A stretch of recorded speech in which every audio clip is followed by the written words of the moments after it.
यह बात एक गांव से शुरू होती है। एक लड़की रहती थी जो एक छोटे से घर में रहती थी। उसकी माँ हमेशा उसको एक काम दे देती थी और वो खुशी खुशी मान जाती हैं। उसकी जिंदगी यही काम करने में जाती थी।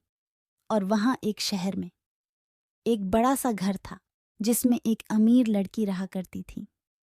वो दिन भर अपना फ़ोन और अपने दोस्तों के साथ मस्ती करने में बिताती थी।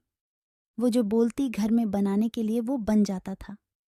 और वो गरीब लड़की अपने पड़ोसी के पास गई और बोली, दीदी क्या मुझे वो हीटर थोड़ी देर के लिए मिल सकता है? वो आंटी बोली, गरीब तेरे घर पर लाइट है जो ये हीटर लेकर जाएगी। और वो लड़की सुबह सुबह जाती लकड़ी बेचने के लिए जंगल में। एक दिन आया उसके घर पर एक लड़के का रिश्ता। वो रिश्ता उसकी माँ ने उसके रिश्ते को हाँ कर दिया और वो एक अच्छे घर में चली जाती है।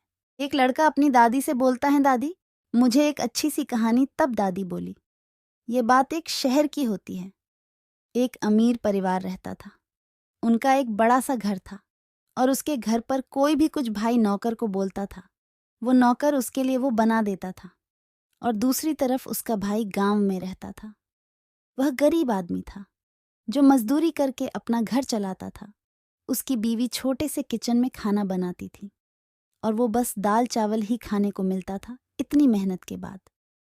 उसके लड़के को लगता था ज्यादा महंगा खाना स्वादिष्ट होता है। एक दिन उसके मालिक ने उसको ईमानदारी के कारण उसको कर एक घर दिया और खुद का धंधा खोलने के लिए पैसा दिया। और उस दिन उसके पूरे परिवार ने अच्छे से बैठकर अपना स्वदेश खाना खाया। और उस लड़के का वहम भी टूट गया महंगा खाने के लिए। और वह कहीं कहीं अमीर लोग अपने बीमारी के चलते अमीर होने के बावजूद भी अच्छे खाने का लुत्फ नहीं उठा सकते थे। और वो उसको भाई अब अपना जीवन अच्छे से बिता। यह बात एक गांव से शुरू होती है, एक गरीब परिवार से। उसका पिता हर सुबह अपने काम पे जाता और शाम को देर से अपने काम से आता था। उसकी घर के हालत बहुत बेकार थे। इस ठंड में कभी कभी उसकी माँ जंगल से भारी भारी लकड़ी ले आती थी। एक दिन उसके पति का एक्सीडेंट हो गया। उसके बाद से वो घर पर बैठने लगा और उसकी पत्नी जंगल से लकड़ी लेकर जाने लगी और बेचने लगी। एक दिन उसकी पड़ोसी से बात होती है। उसने बोला, तुम्हारी घर की हालत बहुत बेकार चल रहे हैं।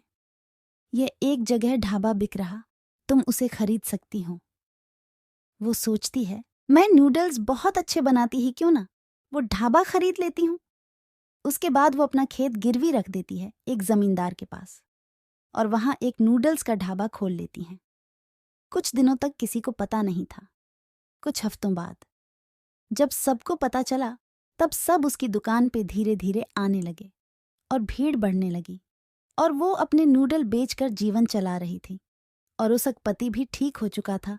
वो भी एक ढाबा दूसरे गांव में लेता है और कुछ सालों बाद उसका एक बड़ा सा घर होता है।